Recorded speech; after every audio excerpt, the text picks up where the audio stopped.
Welcome back, folks. Deutschland Dan here. Just doing a quick video. We finally got it installed. Had to get Russ that was helping us before with the fridge problems. So that's why we got the new fridge there. But yeah, this is the frame. It's all in place. It's all secure. He sat on it.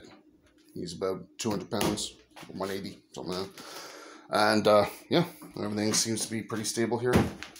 So this should open just fine. We got enough clearance. The problem before it was whenever I pulled that out like that, it was getting top heavy when it's full.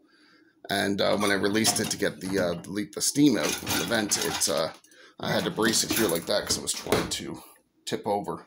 I had to catch it with my hand. So no longer an issue. So yeah, I got the dishwasher instructions for when I went to LA, my last vacation, pre-COVID. So yeah, so we're charging up the battery there, and yeah, it usually takes about an hour or something like that. So just got to gather up the tools and yeah, put away the toys. So everything seems to be working fine.